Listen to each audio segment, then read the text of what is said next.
श्रीमन्महागणाधिपतये नमः। लक्ष्मीनारायणाभ्यां नमः। उमामहेश्वराभ्यां नमः। वाणीहिरण्यगर्भाभ्यां नमः। शचीपुरन्दराभ्यां नमः। मातापितृचरणकमलेभ्यो नमः। इष्टदेवताभ्यो नमः। कुलदेवताभ्यो नमः। ग्रामदेवताभ्यो नमः। स्थानदेवताभ्यो नमः। वास्तुदेवताभ्यो नमः। सर्वेभ्यो देवेभ्यो नमः। सर्वेभ्यो ब्राह्मणेभ्यो नमः। श्री गुरुचरणकमलेभ्यो नमः। ओम सिद्धिबुद्धिसहिताय श्रीमन्महागणाधिपतये नमः। पंचवटी में रावण की बहन शूर्पणखा आती है और प्रभु श्री राम जी और अनुज लक्ष्मण जी को देखकर कामासक्त होती है।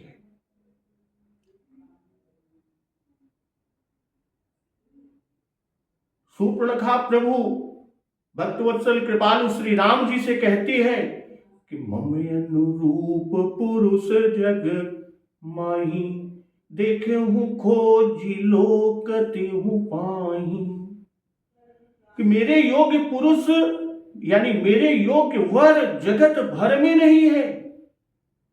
कहां कहां खोजा वो बता रही है कि देखे हूं खोजी, तीनों लोगों में खोज कर देख लिया, लोकति हूं नाही, तीनों लोगों में देखा।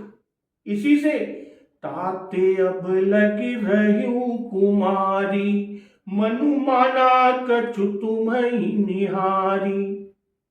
इसीलिए अब तक मैं कुंवारी हूं, अविवाहित हूं। अब तुमको देखकर भक्तवत्सल प्रभु श्री राम जी से कह रही है शूर्पणखा,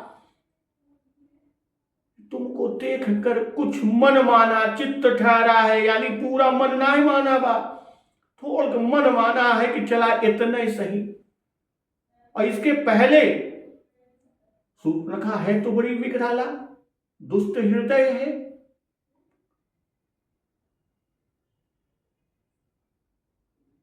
दुष्ट हृदय दारुण जस अहिनी। और प्रभु श्री राम जी और लक्ष्मण जी को देखकर कि देखी विकल भई जुगल कुमारा, दोनों राजकुमार प्रभु श्री राम और श्री लक्ष्मण जी को देखकर काम से पीड़ित होकर वह विकल हुई थी। और तब रुचिर रूप धरि प्रभु पहि जाई, बोली बचन बहुत मुस्काई। वह परम सुंदर रूप बनाकर, परम सुंदर रूप धरकर प्रभु के पास गई और वहां जाकर अब बहुत मुस्कुराकर वचन बोली, बोली बचन बहुत मुस्काई, बहुत मुस्कुराकर एकदम मुस्कियाई के वचन बोलथिन। काओ कि तुम सम पुरुष नमो सम नारी, यह संजोग विधि रचा विचारी। उसी के बाद ये कहती है कि मम अनुरूप पुरुष जग माही, देखे खोजी लोकति हूं नाही। मेरे योग्य वर, मेरे योग्य पुरुष जगत भर में नहीं है। मैंने तीनों लोगों को खोज लिया, तीनों लोगों में खोज डाला, खोज कर देख लिया। इसी से अभी तक मैं कुंवारी रही, ताते अब लग रही कुमारी। तो भक्तवत्सल प्रभु श्री राम जी किसी तही चितई कही प्रभु बाता, आहई कुंवार मोर लघु भ्राता। सीता जी की ओर देखकर भक्तवत्सल प्रभु श्री रामचंद्र जी ने यह बात कहा, मेरा छोटा भाई कुमार है। माता जानकी जी की ओर प्रभु देखे और उसके बाद कहे कि वो हमारा छोटको भाई अबे कुंवारा है। गई लक्ष्मण रिपु भगनी जानी, प्रभु बिलो की बोले मृदुवानी। तब वह लक्ष्मण जी के पास गई और लक्ष्मण जी ने उसे शत्रु की बहन समझकर, भाई रावण की बहन, शूर्पणखा रावण की बहिनी, और प्रभु की ओर देखकर, भक्तवत्सल कृपालु प्रभु श्री राम जी की ओर लक्ष्मण जी देखते हैं कि प्रभु का आज्ञा है, प्रभु के इशारा पे ही है। तो प्रभु की ओर देखकर लक्ष्मण जी कोमल वाणी से बोले क्या कि सुंदरी सुनु मैं उन्हें कर दासा, पराधीन नहीं तोर सुपासा। हे सुंदरी, लक्ष्मण जी अत्यंत नम्र कोमल वाणी से कहे कि हे सुंदरी सुनो, मैं तो उनका दास हूं, मैं पराधीन हूं, मैं तो उन्हीं के अधीन हूं, इसलिए तुम्हें सुख नहीं होगा, तुमका सुभीत न होए। प्रभु समर्थ कौशलपुर राजा, जो कछु करहि उन्हीं सब छाजा। अब प्रभु समर्थ है, कौशलपुर के राजा है, वे जो कुछ करे उन्हें सब फबता है, सब छलता है। तो सेवक सुख चह मान भिखारी, व्यसनी धन शुभ गति भिचारी। भाई सेवक सुख चाहे, भिखारी सम्मान चाहे, व्यसनी यानी जिसे जुए शराब आदि का व्यसन हो, व्यसनी धन और व्यभिचारी शुभ गति को चाहे, लोभी जसु चह चार गुमानी, लोभी यश चाहे और अभिमानी चारों फल, जो अभिमानी है वो चारों फल अर्थ धर्म काम मोक्ष को चाहे। नभ दुहि दूध चाहते प्राणी, तो ये सभी प्राणी जितने भी बताया कि सेवक जो सुख चाहता है, भिखारी जो सम्मान चाहता है, व्यसनी धन चाहता है, व्यभिचारी शुभ गति, लोभी यश, अभिमानी चारों फल धर्म अर्थ काम और मोक्ष, तो ये सब प्राणी आकाश को दुहकर दूध लेना चाहते हैं, अर्थात असंभव बात को संभव करना चाहते हैं। तो लक्ष्मण जी ने जब ये कहा तो आज का प्रसंग इसी के आगे कि पुण्य फिर राम निकट सो आई, प्रभु लक्ष्मण पही बहुरी पठाई। तब शूर्पणखा लौट कर फिर प्रभु श्री रामचंद्र जी के पास आवत है। लक्ष्मण जी की वाणी सुनकर, लक्ष्मण जी की बातों को सुनकर, अब प्रभु लक्ष्मण पही बहुरी पठाई, प्रभु ने फिर उसे लक्ष्मण जी के पास भेज दिया। तब लक्ष्मण जी ने कहा कि लक्ष्मण कहा तो ही सो बरई, तुम्हें वही बरेगा जो तृण तोरी लाज परिहरई, जो लज्जा को तृण तोड़कर अर्थात प्रतिज्ञा करके त्याग देगा, अर्थात जो निपट निर्लज्ज होगा वही आपको बरेगा, आपसे ब्याह करेगा। भाई उल्टा स्त्री की यही दशा कि वह सभी को अपना पति बनाती है। लक्ष्मण जी के इस रूखे उत्तर से अब वह समझ गई कि सब दोनों मिल के हमारे साथे सिर्फ परिहास करता है। अब यहां किसी महानुभाव के द्वारा प्रश्न किया कि प्रभु की तो वाणी है कि कोई भी कैसे भी शरण में आवे तो उसका त्याग नहीं करते। शूर्पणखा शरण में आई, भाई कुछ महानुभावों का कहना है कि शूर्पणखा शरण में आई, चाहे काम से लोभ से या किसी रीति से आई, लेकिन शरण में आई। तब उसका त्याग प्रभु ने क्यों किया? तो उसका उत्तर कि एक तो शूर्पणखा ने कपट वेश बनाया, कपट वेश बनाकर आई, रुचिर रूप धरी, अपने असली वेश में नहीं, कपट वेश, छद्म वेश बनाकर वो आती है और दूसरे वह व्यभिचारिणी बनकर आई। सूर्पणखा तो देख विकल भई जुगल कुमारा, इसलिए वह किसी एक के काम की न रही और न उसका शरण होना ही कहा जा सकता है। भाई शरण में तो आई नहीं। देख विकल भई जुगल कुमारा, वो तो व्याकुल हो गई काम शक्ति में, कामा शक्ति से व्याकुल हुई। और यही हाल उनका होता है जो अनेक देवताओं की शरण में दौड़ते हैं। कोई भी ऐसे की रक्षा नहीं करता। जैसे द्रौपदी और गजेंद्र जब तक दूसरों का भरोसा करते रहे तब तक भगवान ने उनकी सहायता नहीं की।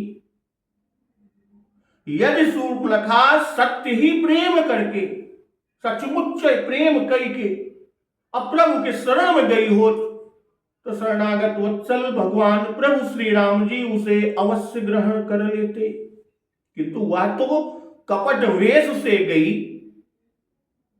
व्यभिचारिणी बनकर आई, तो कैसे?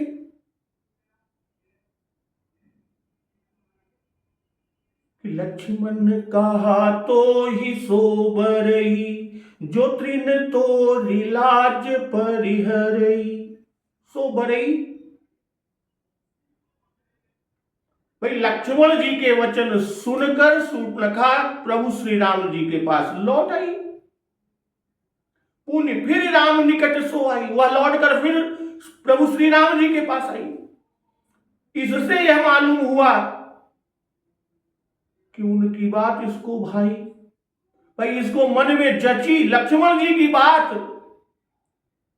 कि सेवक सुख चह मान भिखारी, व्यसनी धन शुभ गति विचारी, लोभी जसु चह चार गुमानी, नभ दुहि दूध चहत हे प्राणी। अब क्या कहा लक्ष्मण जी ने कि सुंदरी सुनु मैं उन कर दासा, पराधीन नहीं तोर सुपासा। प्रभु समर्थ कौशलपुर राजा, जो कछु करहि उन्हीं सब छाजा। लक्ष्मण जी की यह बात सूर्पणखा को भाई उनके मन के अच्छी लगी। बात तो सही कहा था लक्ष्मण जी। सूर्पणखा के मन में जची की सत्य है, भाई बड़े की रानी बनने में ये सब मेरी सेवा करेंगे और छोटे की स्त्री बनने में दासी बनना होगा। क्योंकि लक्ष्मण जी ने कहा है कि सुंदर सुन मैं उनकर दासा, जब वो दास है तो हमारी दासी बने के पड़े। तो तब खिसियान राम पही गई, रूप भयंकर प्रगटत भई। तब वह सूर्पणखा खिसियाई हुई कि तब खिसियाई है। कब वो प्रभु श्री राम जी के पास आए याचना के, राम जी लक्ष्मण जी के पास भेजे, लक्ष्मण जी का ऊंच नीच सिखाएं बताएं, प्रभु श्री राम के पास गए, प्रभु श्री राम जी फिर लक्ष्मण जी के पास भेजे, लक्ष्मण जी फिर प्रभु श्री राम, तो इधर उधर में वो एकदम खिसियाई है। अब खिसियाई के तब खिसियानी राम पही गई, तब वह खिसियाई हुई प्रभु श्री रामचंद्र जी के पास और रूप भयंकर प्रगटत भई, और उसने अपना भयंकर विकराल रूप प्रकट किया, भयंकर विकराल रूप को प्रकट कर लिया। और यह देख सीता ही सभय देखी रघुराई, कहा अनुज सन शयन बुझाई। श्री रघुनाथ जी सीता जी को भयभीत देखकर, सीता ही सभय देख रघुराई, सीता जी को भयभीत जब देखा, देखकर श्री रघुनाथ जी ने छोटे भाई लक्ष्मण से कहा अनुज सन शयन बुझाई, इशारे से समझाकर कहा।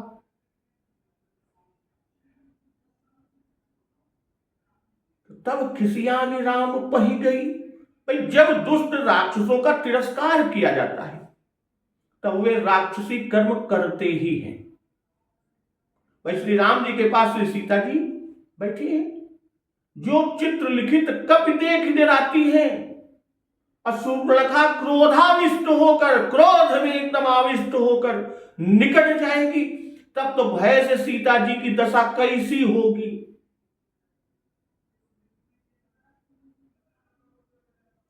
तो सीता जी में भीति से उत्पन्न कंप, स्वेद, स्तंभ आदि भाव शब्दों में लिखकर नहीं बताए जा सकते।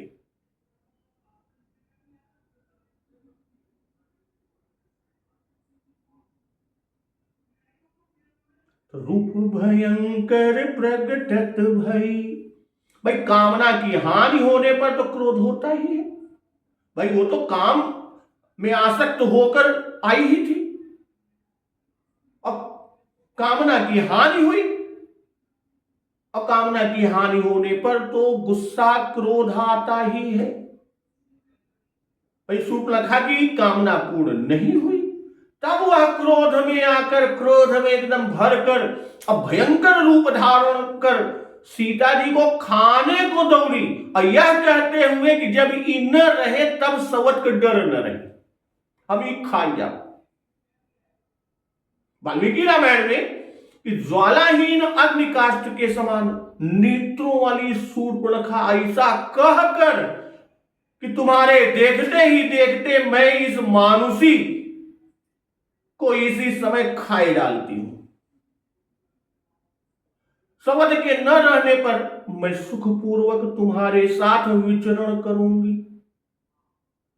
तो शूर्पणखा क्रोध पूर्वक बाल मृग नयनी श्री जानकी जी पर झपटती है, और जैसे महान उल्का रोहिणी पर झपटती है, और जब वह झपटती है तो सीता ही सभय देख रघुराई। भाई अभय देना राम जी का विरत है, प्रभु श्री राम जी का व्रत है। जब कोई सभय होकर शरण हुआ तो प्रभु ने अभय किया, और यहां सभय देख, भाई निर्भय करने का उपाय तुरंत प्रभु श्री रघुनाथ जी ने रच दिया। भाई भय की निवृत्ति के विचार से यहां पर रघुराई पद बाबा गोस्वामी तुलसीदास जी ने दिया, और उसे 2-3 बार घुमाने का कारण कि उसका अपराध सिद्ध करना है। सीता ही सभय देख रघुराई, भाई रघुराई शब्द का भाव बताने के लिए सीता, सभय और देख ये 3 शब्द ही पर्याप्त हैं। श्री सीता जी रघुवंश की प्रिय वधू हैं, श्री सीता जी रघुवंश की प्रिय वधू हैं, और श्री राम जी रघुवंश के राजा हैं। सीता जी सभीत हैं, यह रघुराई ने देखा। फिर क्या ऐसी अवस्था में रघुवंश के राजा को शांत होकर बैठकर वंश की वनिता की भयार्थ अवस्था, भय और आर्त अवस्था को देखते रहना शक्य है, उचित है? भय और भय का कारण मिटा देना उनका कर्तव्य ही है, और वही अब प्रभु श्री रघुनाथ जी करेंगे। कहा अनुज सन शयन बुझाई, बुझाई इस रीति से कहा कि लक्ष्मण जी निसंदेह समझ जाए कि का करे का है। लक्ष्मण जी कहा निसंदेह समझ जाए कि का करे का है, नहीं तो फिर पूछे में कालक्षेप होए, इतने में वह काम रूपणी निशाचरी कहीं लुप्त ना हो जाए, गुप्त ना हो जाए। वह भयंकरा अब काम रूपणी है, या उसने स्वयं ही कहा कि अहम शूर्पणखा नाम राक्षसी काम रूपणी अरण्यम विचरामीद मेका सर्व भयंकरा, वाल्मीकि रामायण में। और साधारणतः सभी राक्षस काम रूपी होते ही हैं। काम रूप जान ही सब माया, भगवान की इच्छा है कि इस समय निशाचर विनाश का बीज यहीं पर बो दे।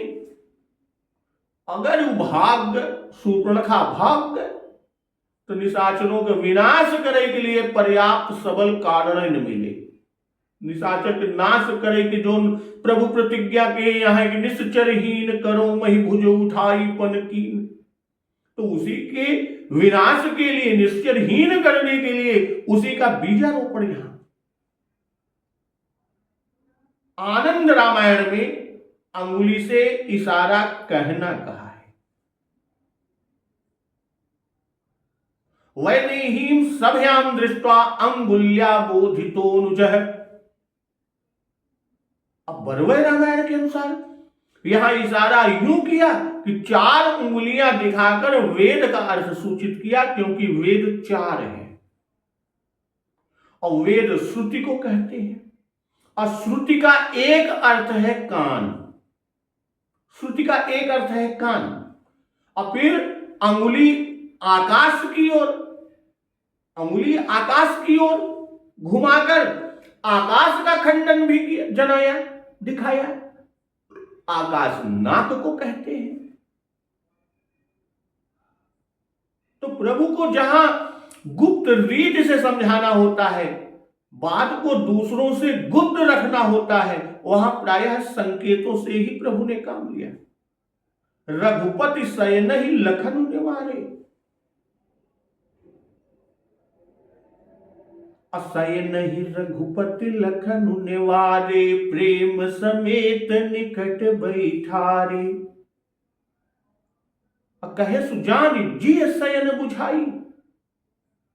तो इस तरह प्रभु इशारों में कर दिए। और हुआ क्या कि लक्ष्मण यति लाघव सो, नाक कान बिनु कीन, ताके कर रावण कह मनो चुनौती दीन। प्रभु ने यही तो इशारा किया। बरवे रामायण के अनुसार जो इशारा करना कुछ इस तरह से बताया कि 4 उंगलियों को दिखाया, 4 वेद की ओर इशारा किया। और वेद श्रुति को कहते हैं और श्रुति का एक अर्थ कान है। फिर अंगुली आकाश की ओर घुमाकर आकाश का खंडन दर्शाया, और आकाश नाक को कहते हैं, यानी कान और नाक काटना, खंडन करना। तो लक्ष्मण यति लाघव सो, नाक कान बिनु कीन, ताके कर रावण कह मनो चुनौती दीन। लाघव यानी हाथ की सफाई, फुर्ती, सहज ही। कि अति लाघव उठाई धनु लीन्हा, बड़ी सफाई से, बड़ी फुर्ती से जल्दी में उसे उठा लिया। तो वैसे यहां पर कि लक्ष्मण जी ने बड़ी फुर्ती से शूर्पणखा को बिना नाक कान का कर दिया, बिना नाक कान, नाक काट दिया, कान काट दिया।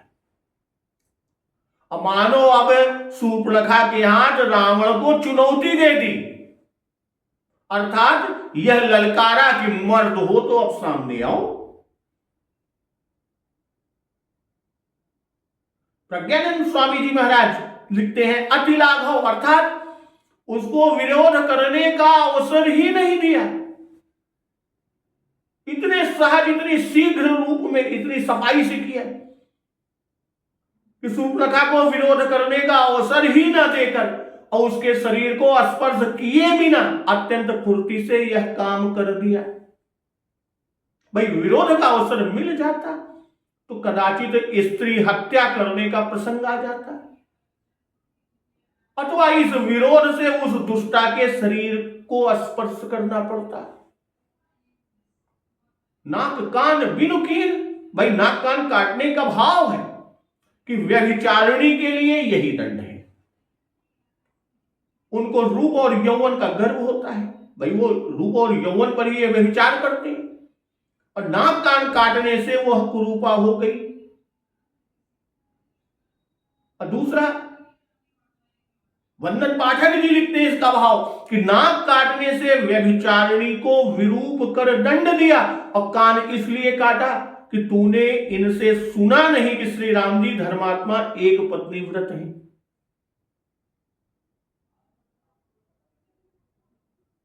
भाई कान में बहुत से भूषण पहने जाते हैं, नाक और कान से ही स्त्री का श्रृंगार की शोभा भी होती है, और इनके कटने पर वह कुरूपा हो गई, स्त्री कुरूपा हो जाती है। तो इस प्रकार इसकी अधर्म में प्रवृत्ति स्वयं ही मिट जाती। कान को श्रुति और नाक स्वर्ग, तो नाक कान काटने के भाव की श्रुति और सुर विरोधी रावण को चुनौती दिया। अब प्रश्न, नाक कान उसने काटने कैसे दिया? भाई अब यहां एक प्रश्न, अति लागो इतनी शीघ्रता से इतनी सफाई से काट दिए, पता ही नहीं चला, विरोध का अवसर ही नहीं मिला। तो नाक कान उसने काटने कैसे दिया? हाथ पैर नहीं हिलाए। तो इसका उत्तर बाबा गोस्वामी तुलसीदास जी स्वयं दे दिए कि लक्ष्मण यति लाघव सो, अत्यंत फुर्ती से, शीघ्रता से, जल्दी से, कि ऐसी फुर्ती कि वह कुछ न कर सकी। या वह सीता जी की ओर झुकी और उसने उनको पास आते तलवार चलाते ही नहीं देखा। समझी कि अब मुझसे डर कर मुझे मनाने, मेरे कपोल आदि को स्पर्श कर के मुझे प्रसन्न करने आ रहे हैं।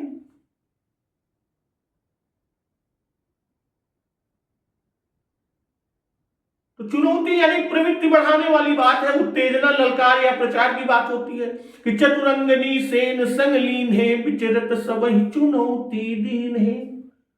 असूप नखा की गति तुम देखी, तदपि हृदय नहीं लाज विसेखी। तो यह चुनौती है। अब यहां कि सूर्पणखा का नाक कान काटना क्या अपमान है, जैसा कुछ महानुभाव लोग कहते हैं। तो आजकल कुछ लोग अपने को स्त्री जाति पर अत्यंत उदार दिखाते हुए यह भी कहते हैं कि सूर्पणखा के नाक कान काटकर लक्ष्मण जी ने बड़ा ही कठोर दंड दिया। वैसे ही ताड़का को मारा था तो गुरु जी की आज्ञा थी, परंतु यहां प्रभु श्री रामचंद्र जी ने सूर्पणखा को क्षमा कर दिया होता तो उनको अधिक शोभा देता। स्त्री जाति का अपमान उचित ना था, किंतु महानुभाव इस बात को भूल जाते हैं कि वह सूर्पणखा दुष्ट हृदय दारुण जस अहिनी, यह राक्षसी इस प्रवृत्ति की थी और भयंकर रूप बनाकर सीता जी को डराया, उनको खाने के लिए दौड़ा कि रूप भयंकर प्रकटत भई, और उसके इस रूप को और उसे खाने के लिए तो दौड़ी। तो सीता ही सभय, सीता जी भयभीत तो हो गई, इस बात को भूल गए कि वह दुष्ट हृदय दारुण जस अहिनी राक्षसी और भयंकर रूप बनाकर सीता जी को डराया कि अपने विवाह के मार्ग में कंटक रूप, कांटे के रूप में सीता जी है।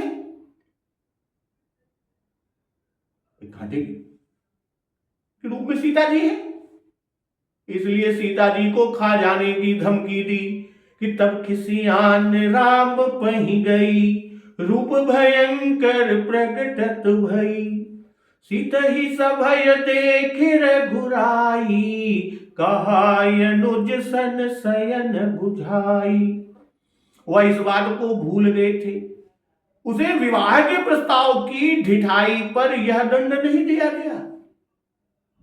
उसे दंड, सूर्पणखा को दंड इसलिए दिया कि उसने मार डालने की यानी मृत्यु की धमकी दी। श्री रामचंद्र जी को यह निश्चय था कि मृत्यु दंड से कम में ही वह भाग जाएगी, इसीलिए उस पर ऋषि मांस पर वैधव्य व्यतीत करने वाली राक्षसी सूर्पणखा को भी मृत्यु दंड न देकर ऐसा दंड दिया कि उसके अपमान पर सभी संबंधी राक्षस उबल पड़े। भाई मृत्यु दंड से खरदूषण, तिसरा और रावण को उतनी उत्तेजना न होती, उतनी अंदर उबाल न होता।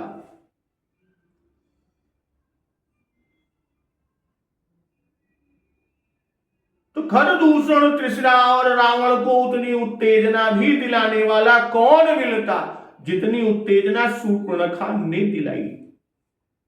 भाई नाक कान काट कर छोड़ देना शूर्पणखा के साथ उतनी ही रियायत थी जितनी जयंत के साथ की गई थी। भाई क्षमा याचना शूर्पणखा ने कब की जो उसे दी जाती? भाई जो मुकाबले में आकर युद्ध करना चाहे तो उसका सामना न करके उसकी याचना के विपरीत ही उसे क्षमा करना, यह तो कायरता है। और सजा या दंड देने का कारण, भाई राम रावण का युद्ध का कारण पैदा करने के लिए, उसका हेतु पैदा करने के लिए, उत्पन्न करने के लिए, लीला के अंग को संपन्न करने के लिए यह बीजारोपण था। शूर्पणखा का अंग भंग करना। भाई शूर्पणखा के हाथ से रावण को मानो चुनौती दी गई, ताके कर रावण कह मनो चुनौती दीन। तो अगर इसे रावण के पक्ष वाले अनुचित अपमान माने तो भी ठीक, यह तो भगवान की ओर से मनुष्योचित दौर्बल्य का बड़ा ही उत्तम अभिनय जाना जाना चाहिए। वो तो प्रभु तो लीला कर रहे हैं, उनकी लीला समझना। इस स्थान पर तो अनुपम माधुर्य प्रदर्शित होता है। तो ऐसी शंका करने वाले भूल जाते हैं कि प्रभु श्री राम जी मर्यादा पुरुषोत्तम अवतार है। इसमें एक पत्नी व्रत की मर्यादा स्थापित कर रहे हैं। श्री राम जी ही नहीं वरन उनके सभी भाई परिजन और सारी प्रजा एक पत्नी व्रत थी, एक नारी व्रत रत सब झारी। प्रभु सीता जी के वियोग के लगभग 1000 वर्ष बाद तक वे बिना स्त्री के रहे, पर प्रभु ने दूसरा विवाह नहीं किया। यह व्रत पराकाष्ठा को पहुंच जाता है। जब हम सोचते हैं कि यज्ञों के समय जब ऋषियों ने प्रभु से दूसरा विवाह कर लेने की राय दी, तब प्रभु ने उसे स्वीकार नहीं किया और यज्ञ के लिए स्वर्ण की सीता बनाई गई। दूसरी तरफ शूर्पणखा विधवा है, पर स्त्री को माता के समान देखना शास्त्राज्ञा है। मातृवत परदारेषु अजननी सम देखहि पर नारी। तो प्रभु ने स्वप्न में भी पराई स्त्री पर दृष्टि नहीं डाली। तभी इसको कैसे स्त्री बनाते, कैसे पत्नी स्वीकार करते। चल दूसरी दृष्टि से भी अगर देखें, शूर्पणखा दोनों राजकुमारों पर मोहित हुई।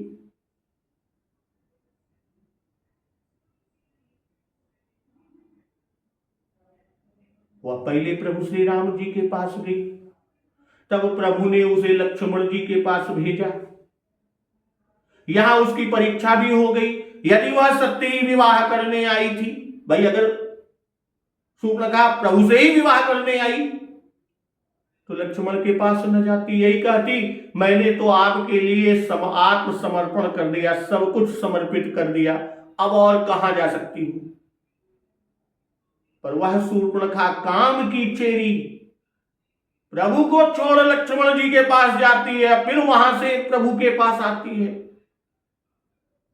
श्री राम जी से विवाह करने आई, इसलिए लक्ष्मण जी के लिए वह माता रूप हुई। उसे कैसे ग्रहण करते? और लक्ष्मण जी को पति बनाने गई, इसलिए वह अनुज वधु सरीखी प्रभु के लिए हुई।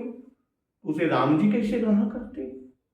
भाई वह तो कन्या समान हुई और दोनों को पति बनाना चाहा, इसलिए स्पष्ट है कि वह निर्लज्जा है, उल्टा है। इतने पर भी प्रभु उसे क्षमा ही करते रहे, क्योंकि प्रभु तो निज अपराध रिसाई न काऊ। पर जब वह श्री सीता जी को खाने को दौड़ी, रूप भयंकर प्रगटत भई सीत ही सभय। अब प्रभु ने सीता जी को भयभीत देखा कि सीता जी भयभीत हो गई, तब इस आततायिनी के अपराध को प्रभु न सह सके। जो अपराध भगत कर करई, राम रोष पावक सो जरई। फिर भी उसको प्राण दंड नहीं दिया, ये क्या कम। स्त्री जानकर केवल इतना ही दंड दिया जो आज कल वाल्मीकि रामायण में इसका प्रमाण है कि स्त्रियों के लिए उस समय यही दंड था कि अधोमुखी नाम की एक राक्षसी आकर लक्ष्मण जी की लिपट गई और बोली, आओ हम तुम इस वन में आयु पर्यंत रमण करें। इस पर लक्ष्मण जी ने उसके नाक कान काट डाले। तो जो राजा का कर्तव्य है वही दंड शूर्पणखा को भी मिला। प्राण न लेने में एक रहस्य अवतार के कार्य का भी है। भाई प्राण नहीं लिया, उसके पीछे कार्य, अवतार जिसके लिए लिए उस कार्य का भी है एक कारण कि रावण का उसके परिवार सहित उद्धार करना, तो इसी के द्वारा वह कार्य करना है। जैसे मारीच का वध नहीं किया था, यज्ञ रक्षा में जब प्रभु श्री राम और लक्ष्मण जी गए थे तो वहां मारीच का वध नहीं किया, बाकी सबका वध कर दिया। प्रभु उसे मारे नहीं बल्कि लंका में पहुंचा दिए थे, क्योंकि उससे सीता हरण आदि लीला में काम लेना था। इसी तरह शूर्पणखा का भी वध नहीं किया, चूंकि जिसके लिए लीला कर रहे हैं, जो प्रण किए हैं, उस प्रण को पूर्ण करने में शूर्पणखा का आगे अहम रोल होगा। उसी से खरदूषण तीसरा मारे जाएंगे, फिर रावण के पास जाएगी, रावण को ललकारेगी, रावण आएगा और रावण वंश समेत नाश होगा। तो अब इसके बाद अगला प्रसंग भक्तजन खरदूषण वध प्रकरण चलेगा, जो कि हम लोग अगले दिवस की प्रसंग में लेंगे और इस प्रसंग का श्रवण अमृत रसपान करेंगे।